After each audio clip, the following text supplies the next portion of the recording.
ká fínú dídùn yìn Olúwa olóore. Àánú rẹ̀ yóò wà títí lódodo dájúdájú. Onípa agbára rẹ̀ fìmọ́lẹ̀ sáyé titun. Àánú rẹ̀ yóò wà títí lódodo dájúdájú. Ẹ jẹ́ ká jọkọ́. Ẹ jẹ́ ká fínú dídùn yìn Olúwa. Yìn Olúwa olóore. Apani ajínigbé aláni agbára. Àánú rẹ̀ yóò wà títí lódodo dájúdájú. Ẹ yọ̀ nínú Olúwa, ẹ yọ̀. Ẹ̀yin tọkàn rẹ̀ ṣe dédé.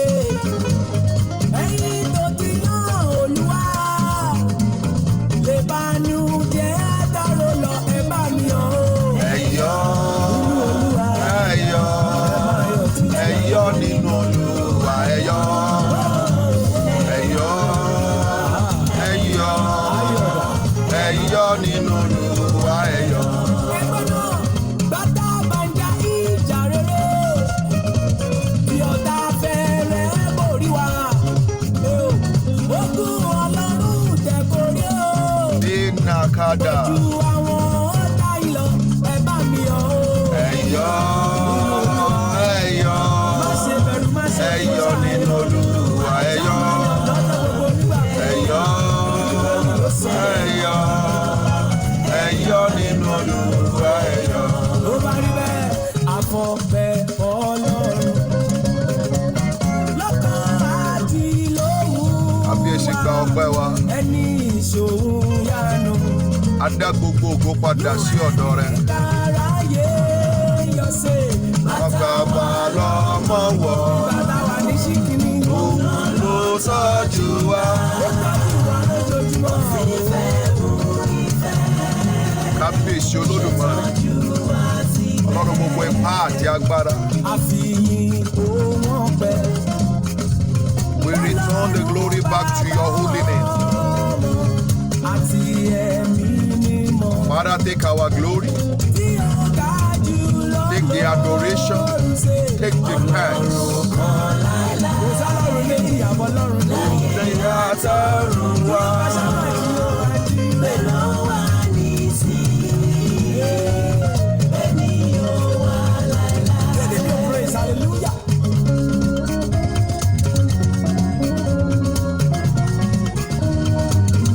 Praise God. It is good to be in the presence of God. Bóyá mo mọ̀ pé mi wá fọba èrè tó ń dá mi sí, èmi Olúwa ló ní bí sí. Owó lẹ́jùbà fún èmi wá kálẹ̀lúyà sí. Ìgbógbáyé jíjẹ́ mọ́ wa, wọ́n gbọ́dọ̀ tẹríba fún Olúwa. Ẹ̀yin ọmọ ìjọ mímọ́, ká dìde ká yìn Olúwa.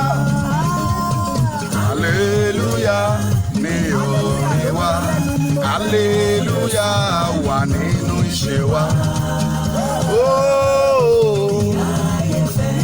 Bí ayé kan wọ́n tẹríba fún Olúwa. Hallelujah ní orin wa, hallelujah wà nínú ìṣe wa. Kábíyèsí bàbá o. Wọ́n tẹríba fún Olúwa. Orúkọ Jésù ti dùn tó. Orúkọ rẹ̀. Praise God. Hallelujah. Orúkọ rẹ̀. Ògo f'orúkọ rẹ̀.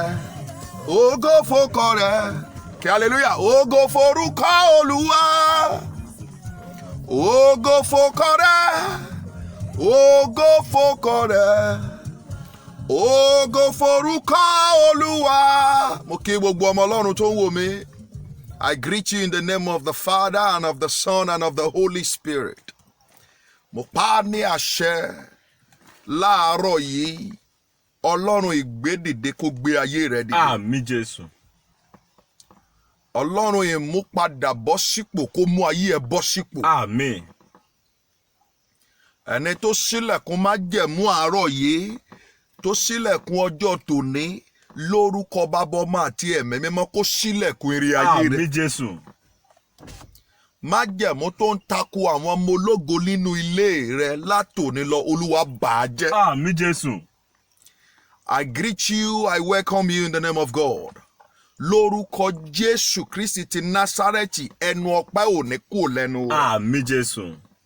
Mo sọ mo ní orin ọpẹ́ ò ní kúrò lẹ́nu rẹ̀. Àmín Jésù. Ilé tó ń ṣàmì yẹn, ọ̀run kó fi yín sáyé ọpẹ́. Àmín. Ìgbéyàwó tó ń ṣàìsàn lọ́wọ́lọ́wọ́, Ọlọ́run kó mú yín lára dá. Àmín Jésù. Ọmọ tó ń ṣàìsàn, Ọlọ́run kó mú yín lára dá. Àmín Jésù. Ilé ọmọ tí òòró yóò gbà sí láti ìṣẹ́jú yìí lọ, ọwọ́ àtúnṣe Olódùmarè ó yá kó débẹ̀. Àmín Jésù. Ayé tó ti bàjẹ́, ilé tó ti bàjẹ́, iṣẹ́ tó ti dàrú, látòní lọ ọwọ́ àtúnṣe Olódùmarè ó yá kó wọ bẹ̀. Àmín Jésù. Ògo ni fún Ọlọ́run lókè ọ̀run. Hallelujah. Praise the Lord. Hallelujah. Children of God, praise the Lord. Hallelujah. Ó kí gbogbo wa kábọ̀ síwájú Ọlọ́run dé sáwá. A fẹ́ lọ bẹ̀rẹ̀ ohun tí Olúwa ní fún wa lọ́jọ́ tòní. Ọlọ́run ní àwọn àṣírí kan tó fẹ́ fi hàn wá nínú ọ̀rọ̀ rẹ̀. Ìwọ lolúwa rán mi sí láàárọ̀ yìí. This is season 3 of the program we've been starting the program we have been doing that we titled Breaking the Powers of Principalities. Fífọ́ agbára àwọn ìjọba. Praise the Lord. Hallelujah. So at season 1, at season 2, today is the season 3, and the Lord has given me, has instructed me, has given me so many instructions concerning your life. The Lord has put His word in my mind to deliver to you. Mo dẹ̀ pa ní àṣẹ lórúkọ Baba Ọmọ àti Ẹ̀mí Mímọ́, bí ọ̀rọ̀ yìí ti ń jáde sínú ayé rẹ, ó yá kó máa ṣe àtúnṣe. Àmín Jésù. Sínú ilé yẹn kó ṣe àtúnṣe. Àmín. Sínú àgbéyàwó yẹn kó ṣe àtúnṣe. Àmín Jésù. Ẹ gbọ́ gbogbo ẹ̀yin ọmọ Ọlọ́run pátá, ẹ dìde ní àkókò yìí. Gbogbo àwọn akọni, gbogbo àwọn àtúnbí, ẹ dìde ní àkókò yìí. Ẹ tẹ́tí kẹ́ gbọ́ ọ̀rọ̀ Olúwa, kẹ́ gbọ́ ohun tí Olúwa ní fún ayé yín lákòókò yìí. Don't forget, the program we are doing now is the 3rd season. Ìpele kẹta òun la wà yìí. Ìpele mẹ́rin ni àṣírí tí Olúwa bá mi sọ. The Lord told me that there are 4 spirits. The children of Christ, the Son of God, who wrestle against. The Lord told me that we wrestle against 4 spirits. Ọ̀tá mẹ́rin, ọ̀tá ẹ̀mí mẹ́rin ọ̀tọ̀ọ̀tọ̀ tó jẹ́ ọ̀tá ìyìn rere, ọ̀tá àwọn ọmọ Ọlọ́run, ọ̀tá àwọn tó gbẹ́kẹ̀lé Jésù, ọ̀tá àwọn àtúnbí nínú Jésù. Òun ni ẹ̀mí mẹ́rin ọ̀tọ̀ọ̀tọ̀ là ń dojúkọ. Ẹ̀mí mẹ́rin yìí nígbà tó Olúwa sọ fún mi, bí a bá ti múra lórí àwọn ẹ̀mí yìí, bí a bá ti mọ ọ̀nà tí wọ́n ń gbà ṣiṣẹ́, ìdíwọ́ àti ìdènà ọ̀nà tí wọ́n ń gbà máa jayé wa lógún máa pọ̀ jọjọ. Ṣùgbọ́n látòní lọ, bí Olúwa ṣe ń tú àṣírí yẹn fún ọ, látòní lọ lórí ilé rẹ, lórí iṣẹ́ rẹ, lórúkọ Jésù, àṣírí wọn tú. Àmín Jésù. Mo pa á ní àṣẹ lórúkọ Jésù, àṣírí wọn tú. Àmín Jésù. Mo ní àṣírí wọn tú. Àmín. Ẹ jẹ́ ká tẹríba fún àdúrà ká tó lọ sínú ọ̀rọ̀ Ọlọ́run. Ẹni tó dá ayé àti ọ̀run, Kábíyèsí bàbá. àdé síwájú rẹ. Ìwọ ní ọ̀rọ̀. Tó bá jẹ́ bẹ́ẹ̀, ó yá sọra rẹ jáde. Àmín. Àkọ́ nínú ọ̀rọ̀ rẹ wípé ìwọ gbé ọ̀rọ̀ rẹ ga ju ohunkóhun lọ. Tó bá jẹ́ bẹ́ẹ̀, lórúkọ Jésù, Ọlọ́run wá gbé ara rẹ ga. Àmín. nínú ọ̀rọ̀ wa yin ara rẹ lógo. Àmín. Ẹ̀mí mi máa fẹ́ rí ọ lákòókò yóò yá sọ̀kalẹ̀ wá. Àmín. Àwọn àṣírí ìkọ̀kọ̀ tó ní fún àwọn ènìyàn, tó ní fún ayé wa, lórúkọ Jésù, fún àwọn àyànfẹ́, lórúkọ Bàbá Ọmọ àti Ẹ̀mí Mímọ́, Ọlọ́run jẹ́ ká gbọ́. Àmín. Ògo ni fún orúkọ mímọ́ rẹ. Hallelujah. Jésù Kristi Olúwa wa. Àmín, àmín, àmín. Lórúkọ Jésù. Praise the Lord. Hallelujah. Ẹ jẹ́ ká lọ sínú ọ̀rọ̀ Ọlọ́run. Ephesians chapter 6 verse 12. That is our theme and that is our topic. That is what we have been treating over this last 2 seasons. So this is the 3rd season. So mo fẹ́ kí èmi àti rẹ ká farabalẹ̀ ká gbọ́ ohun tí ọ̀rọ̀ Ọlọ́run sọ. Act of Apostles chapter 6. The book of Ephesians chapter 6 verse 12. Éfésù orí kẹfà ẹsẹ̀ kejìlá, gbọ́ ohun tí Olúwa sọ fún ọ. Don't forget, ẹ̀mí mẹ́rin ọ̀tọ̀ọ̀tọ̀ lolúwa ní ká gbógun tì, tó ń ṣiṣẹ́ láyé ta wà yìí, tó ti ń ṣiṣẹ́ nínú ìran yìí, tó ń ṣiṣẹ́ nínú ìgbẹ̀yìn ayé, nínú ayé àwọn aláìwà bí Ọlọ́run, ṣùgbọ́n tó jẹ́ wípé ìwọ ti ká lára rẹ, o gbọ́dọ̀ mọ̀ láti lè má kó sínú kẹkùn àti inú pàkúté wọn. Ìdí nìyí a fẹ́ ka ọ̀rọ̀ náà, tẹ́tí kó gbọ́. Bíbélì sọ wípé nítorí kì í ṣe ẹ̀jẹ̀ àti ẹran ara làwa ń bá jìjàkadì. Those are not the people with flesh. Àwọn tó rò bóyá ń bá jà, àwọn tí wọ́n rò bóyá àwọn gangan ni ọ̀tá ẹ̀, àwọn kọ́ lógun tó ń jayé rẹ̀, àwọn tí wọ́n rò gẹ́gẹ́ bí ẹran ara, ẹni tó ń bínú sí yẹn ń ṣẹni tó yẹ kó bínú sí, kì í ṣe ẹ̀jẹ̀ tàbí ẹlẹ́ran ara là ń bá jìjàkadì. Paul Apostle wá state àwọn ẹ̀mí mẹ́rin ọ̀tọ̀ọ̀tọ̀ tá à ń bá jà. Ẹ jẹ́ ká máa lọ. Ó wá sọ wípé ṣùgbọ́n àwọn ìjòyè, òun ni number 1, ìjòyè principalities. A ti ṣe àkọ́kọ́, ó wà lórí YouTube wa, breaking the powers of principalities. Òun lẹ̀mí àkọ́kọ́. Ó wá tún ẹlẹ́ẹ̀kejì ni wípé ó ní àwọn ọlọ́lá, that is against powers. Àwọn ọlọ́lá yẹn òun ni ẹ̀mí kejì, ẹ̀mí àwọn ẹ̀mí burúkú, ẹ̀mí àwọn ọlọ́lá, òun lẹ̀mí kejì tí a gbọ́dọ̀ gbógun tì, tí àwa ọmọ Ọlọ́run gbọ́dọ̀ mọ̀. Àti ṣèyẹn náà ó wà lórí YouTube wa, go and watch it. Ìrànlọ́wọ́ Adébóyè ní YouTube wa yẹn. Subscribe to our YouTube channel, wàá rí níbẹ̀. Ẹlẹ́ẹ̀kẹta ta fẹ́ ṣiṣẹ́ lórí yìí, mi ò ní gbà ọ́ lákòókò, ṣùgbọ́n ohun tó Olúwa ní fún ọ, òun ni mo fẹ́ sọ fún ọ yìí. This is the 3rd one. Ohun tá a fẹ́ ṣiṣẹ́ lórí ni wípé ó ní lẹ́yìn tó dárúkọ àwọn ọlọ́lá, ẹlẹ́ẹ̀kẹta ni ó ní àwọn aláṣẹ ibi òkùnkùn ayé yìí, the rulers of the darkness. Àwọn aláṣẹ ibi òkùnkùn ayé yìí, àti ẹlẹ́ẹ̀kẹrin ni àwọn ẹ̀mí búburú ojú ọ̀run. Èyí tí mo fẹ́ ṣiṣẹ́ lé lórí yìí tá pè ní season 3 wa yìí, breaking the powers of the ruler of the darkness. Bí fífọ́ tàbí jíjá agbára àwọn agbára ibi òkùnkùn ayé yìí. Àwọn wo là ń pè ní àwọn alágbára ibi òkùnkùn ayé yìí?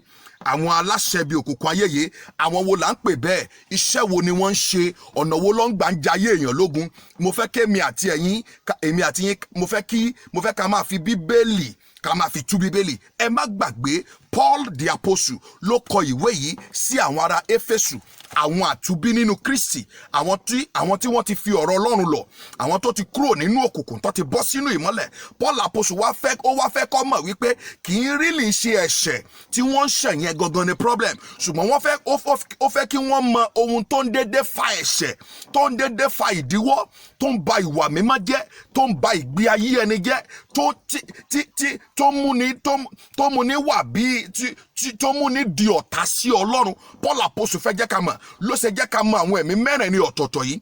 Ẹ̀mí àkọ́kọ́ àwọn ọlọ́lá, ẹ̀mí kejì àwọn ìjòyè, ẹ̀mí kẹta aláṣẹ bí òkùnkùn ayé yìí, ẹ̀mí kẹrin àwọn ẹ̀mí búburú ojú ọ̀run. Àwọn àṣírí wà níbẹ̀ tí mo fẹ́ tú fún ọ. Mo ti tú méjì, ìwọ náà lọ wò ó. Ẹlẹ́ẹ̀kẹta yìí, àwọn ẹ̀mí yìí, àwọn wo là ń pè ní àwọn aláṣẹ ibi òkùnkùn ayé yìí? Ẹ jẹ́ ká ṣí Bíbélì wa sí Matthew chapter 16. Matthew chapter 16.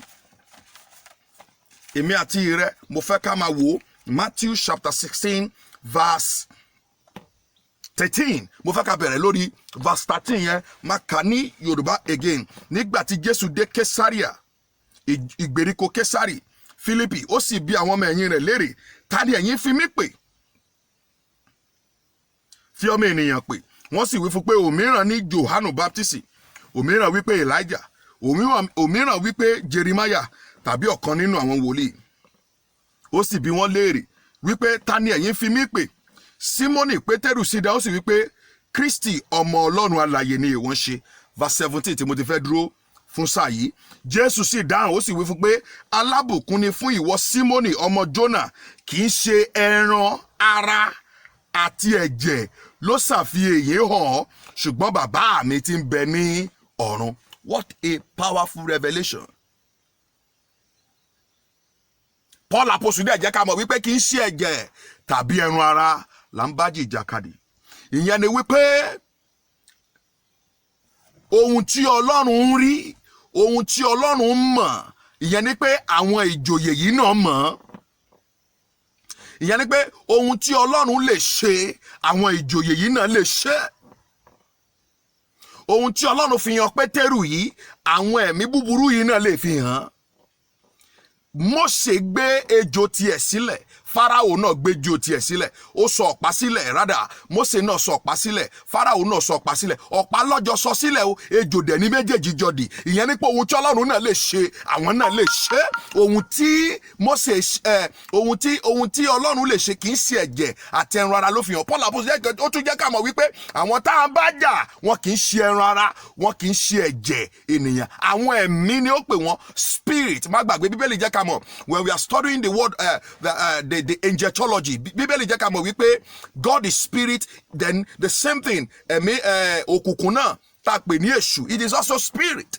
They are spirit, but operations wọn ó lè similar, ṣùgbọ́n ọ̀nà tí wọ́n ń gbà ń ṣiṣẹ́ ọ̀tọ̀, iṣẹ́ tó ń ṣe bó ṣe máa ṣiṣẹ́ nínú ayé ènìyàn lè similar, ṣùgbọ́n iṣẹ́ tí ó máa mú jáde, result tó mú jáde nínú ayé ènìyàn can be different. Wow, I'm coming. Mo fẹ́ kó tẹ̀lé mi dáadáa. Then nígbà tó tún dé stage yẹn, nígbà tí Matthew 16 yẹn, nígbà tí ó dé verse 21, ẹ jẹ́ ká tún wo nǹkan tó ṣẹlẹ̀ níbẹ̀. I'm coming. Mo fẹ́ kó fetí sílẹ̀ kó gbọ́ ohun tí Olúwa ní fún ayé rẹ̀. 21, verse 21. Láti ìgbà náà lọ ni Jésù bẹ̀rẹ̀ sí fi hàn àwọn ọmọ ẹ̀yìn rẹ̀ bí òun kò ti lè ṣàì lọ sí Jerusalem láti jẹ ọ̀pọ̀ ìyà lọ́wọ́ àwọn àgbààgbà àti lọ́wọ́ àwọn olórí àlùfáà àti àwọn akọ̀wé, kí a sì pa òun ní ìjọ́ kẹta kí ó sì jíǹde. Verse 22. Nígbà náà ni Pétérù mú, ó sì bẹ̀rẹ̀ sí ní bá wí, kí a má rí Olúwa, kì yóò rí bẹ́ẹ̀ fún ọ. Verse 23. Ibi tí mo ti máa dúró. Nígbà tí Jésù yí padà, ó sì wí fún Pétérù pé kúrò lẹ́yìn mi, get thee behind me. Underline that place. Get thee behind me. Má gbàgbé ibẹ̀ yẹn, kúrò lẹ́yìn mi yẹn, dibẹ̀ yẹn mú dáadáa, a ṣì ń bọ̀ bẹ́ẹ̀. Ìwọ Sátánì, ohun ìkọ̀sẹ̀ ni ìwọ jẹ́ fún mi. Ìwọ kò ro ohun tí ń ṣe ti Ọlọ́run bí kò ṣe èyí tí ń ṣe ti ènìyàn. What a powerful revelation. Ìyẹn ni pé ní ìṣẹ́jú kan Ọlọ́run lo Pétérù. Ní ìṣẹ́jú kan èṣù náà tún yà lò. Àṣírí tó wà ń bẹ̀ ni pé báwo ni Jésù ṣe mọ̀ wípé èṣù ló ń lò? Ṣebí Jésù náà ló kọ́kọ́ sọ wípé kì í ṣe ẹ̀jẹ̀ àti ẹran ara ló fi hàn, ó ní bàbá àwọn tó ń bẹ ní ọ̀run ló fi hàn. Báwo ni Jésù ṣe mọ̀ wípé lẹ́lẹ́kejì tí ìṣẹ̀lẹ̀ yẹn ṣẹlẹ̀, immediately tí ìṣẹ̀lẹ̀ yẹn ṣẹlẹ̀, tí Jésù ṣẹ̀ṣì sọ fún Pétérù wípé kì í ṣe ẹ̀jẹ̀ àti ẹran ara ló fi eléyìí hàn, bàbá mi tí ń bẹ ní ọ̀run.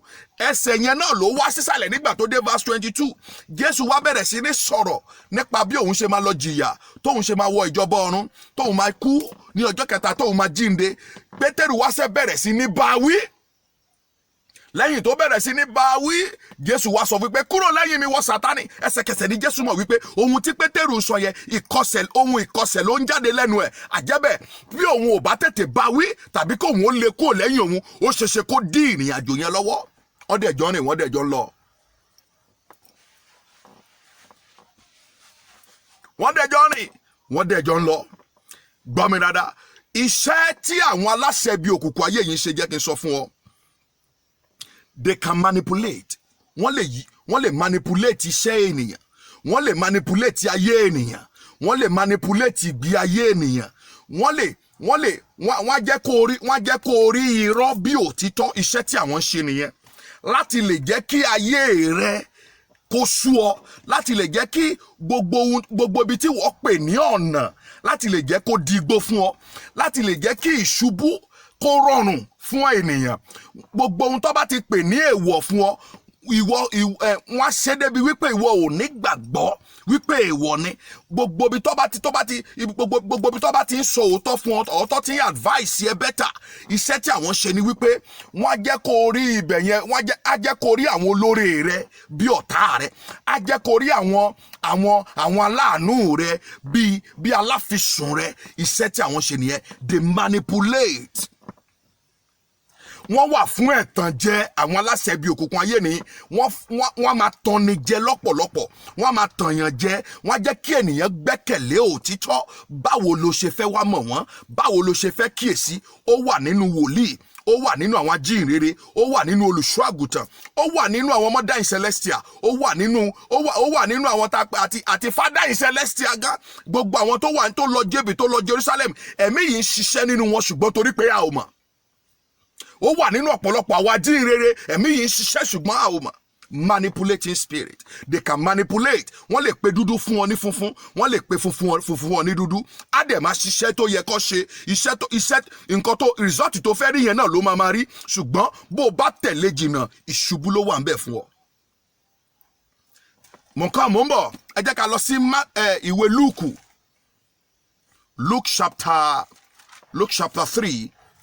Luke chapter 4. Torí àkókò wa, ẹ jẹ́ ká lọ sí Luke chapter 4.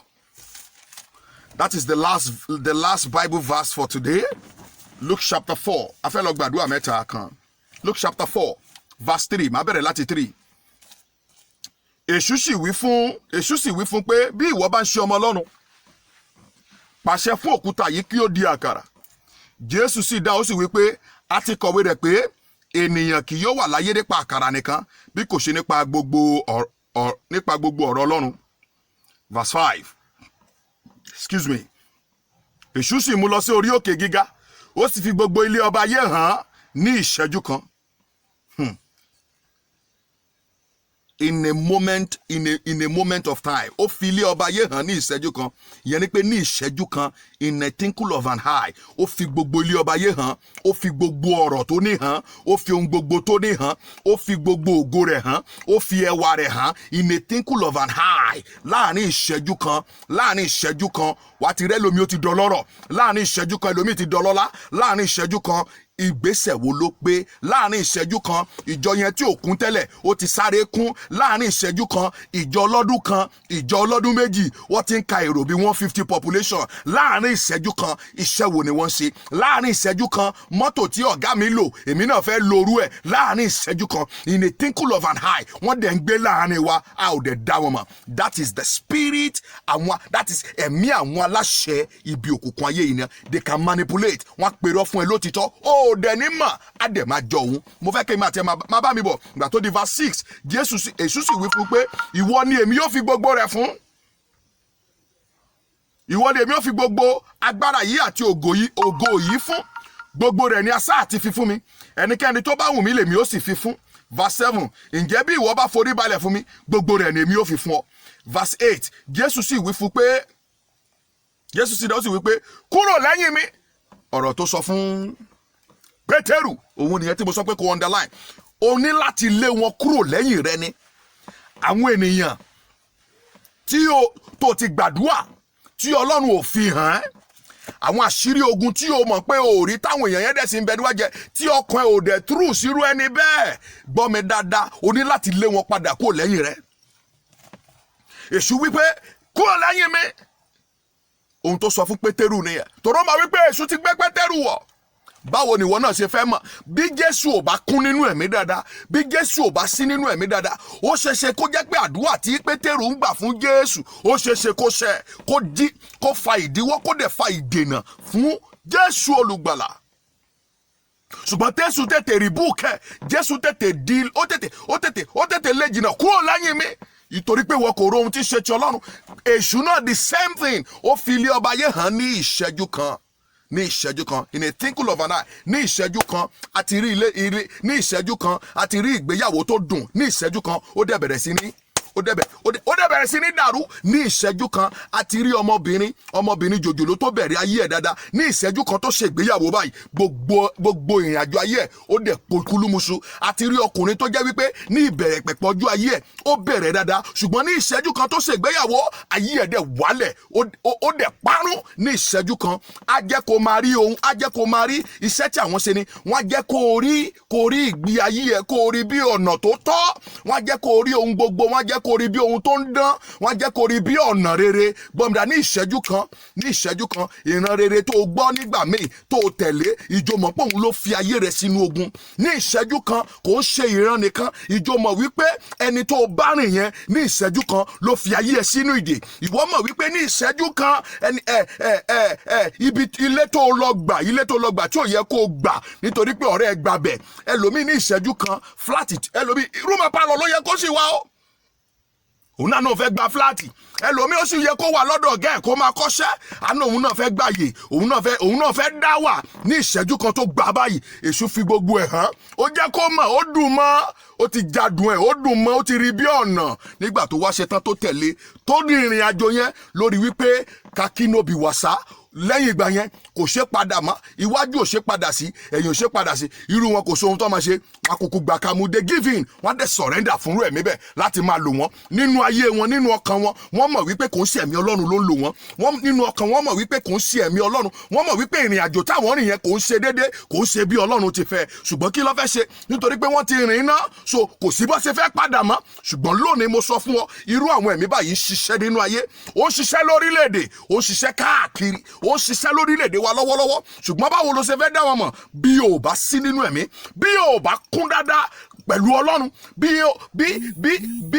o bá dúró ti Ọlọ́run, gbọ́ mi dáadáa, àti mọ̀ ó máa nira, àti làlùyọ lọ́wọ́ wọn, àti rọ́nà báyọ lọ́wọ́ wọn ó máa nira. nítorí pé kíni, báwo ló ṣe fẹ́ mọ̀?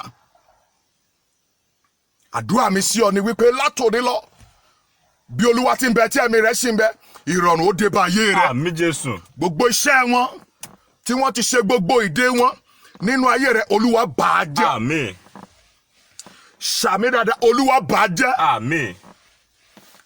ìdè wọn nínú ayé rẹ̀, Olúwa bà á jẹ́. àmín Jésù. àdúrà yẹn kan ṣo tó máa gbà nìyí. iṣẹ́ tí àwọn aláṣẹ bíi òkùnkùn yìí ṣe tó bo ayé mi lójú, iṣẹ́ tí àwọn aláṣẹ bíi òkùnkùn ayé yìí ṣe tó bo ojú mi, tó fi kùjukùju bojú mi tí mi ò ríran, tí mi ò mọbi tó yẹ kí n gbà, Olúwa ṣí ìpéjú yẹn dànù. Olúwa fi ọwọ́ agbára ṣí ìdànù. ó yẹ àdúrà bẹ́ẹ̀, orúkọ Jésù, orúkọ Jésù, orúkọ Jésù. iṣẹ́ tí àwọn aláṣẹ bíi òkùnkùn ayé yìí ṣe tó bò mí lójú, tó dàbí kùjukùju tó bò mí lójú, Olúwa ṣí, Olúwa ṣí ìdànù, Olúwa ṣí ìdànù. ògo ni fún orúkọ mímọ́ rẹ̀, Jésù Olúwa wa. fún ìdí èyí mo kí ọ tó o bá ti fi ayé rẹ fún Jésù, àkókò yìí ni kó o tètè jẹ́wọ́ rẹ̀ ní Olúwa tó olùgbàlà. kò sí àkókò mọ́, òun gangan ní ọ̀nà, òun ló ń fi àṣírí, òun ló ń tú àṣírí yìí fún ènìyàn. kún nínú ẹ̀mí dáadáa. bí o bá tí ì rí àrídájú lórí nǹkan yẹn, bọ́lọ́run ò bá tí ì bá ọ sọ, gbìyànjú dúró de Ọlọ́run, jẹ́ kí Ọlọ́run fọhùn kó o tó gbé ìgbésẹ̀ náà. nítorí pé kí ni, àwọn aláṣẹ bíi òkùnkùn ayé yìí wọ́n ṣiṣẹ́ nínú ayé ọ̀pọ̀lọpọ̀ àwọn ènìyàn tí wọ́n ti kálá rẹ̀ ò mọ̀. yóò dẹ̀ dára fún ọ, ò ní kó sọ́wọ́ wọn, ogun wọn ò ní borí rẹ̀, wàá làlùyọ láyé. bẹ́ẹ̀ l'Olúwa wí o, kò yí padà. Jésù Kristi Olúwa wa. àmín, àmín, àmín lórúkọ Jésù. Don't forget to join our YouTube, our Facebook page, subscribe to our YouTube channel. lórúkọ Jésù dẹ̀ máa dára fún ọ. àmín Jésù. Twitter handle Olúwa ní at evangelist ìrànlọ́wọ́ Adébóyè, ìrànlọ́wọ́ Adébóyè. Instagram handle wa ní ìrànlọ́wọ́ Adébóyè. Our Facebook handle lu ẹni wípé just go to your Facebook, you search for it, ìrànlọ́wọ́ Adébóyè. God bless you. Shalom.